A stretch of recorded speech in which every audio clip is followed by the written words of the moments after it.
আসসালামু আলাইকুম everyone, welcome জানাচ্ছি নতুন আরেকটি রেসিপিতে।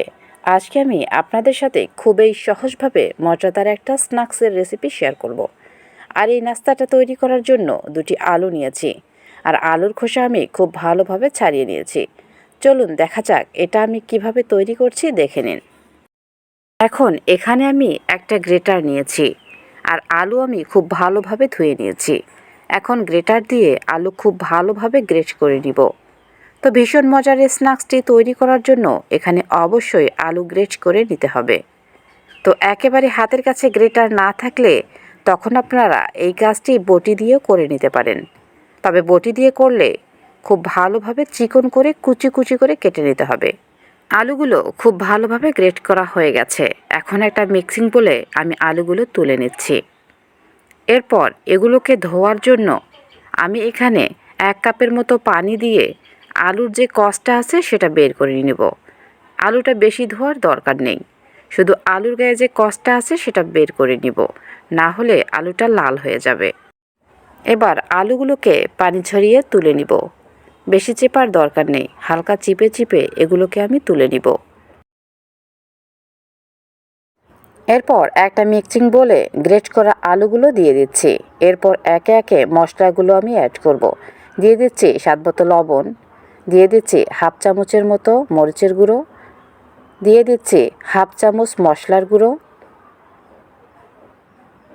দিয়ে দিচ্ছি 1/2 চামচেরও কম হলুদ গুঁড়ো, দিয়ে দিচ্ছি 2 চামচের মতো বেসন।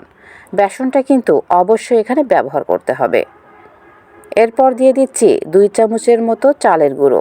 চালের গুঁড়োটা অবশ্যই দিয়ে দিবেন, আর হাতের কাছে যদি না থাকে তাহলে মুড়ির গুঁড়ো দিতে হবে। তবে শুকনা চালের গুঁড়ো দিলে কিন্তু অনেক ক্রিস্পি হবে। এখন সবগুলো উপকরণ ভালোভাবে নাড়াচাড়া করে মিশিয়ে নিতে হবে।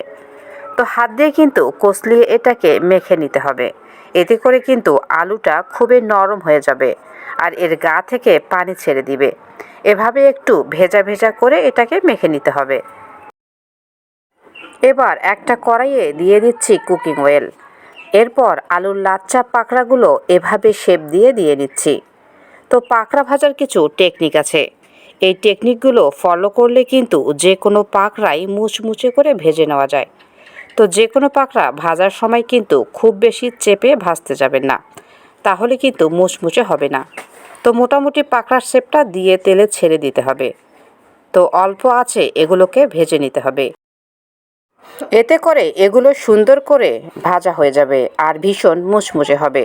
চুলার আঁচ মিডিয়ামে রেখে এগুলোকে ভেজে নিতে হবে, লো আঁচে ভাজতে যাবেন না, তাহলে এটা মুচমুচে হবে না। আমার এগুলো ভাজতে প্রায় 5 থেকে 7 মিনিট সময় লেগেছে। এরপর এগুলোকে আমি তেল ঝরিয়ে একটা সার্ভিং প্লেটে তুলে নিচ্ছি।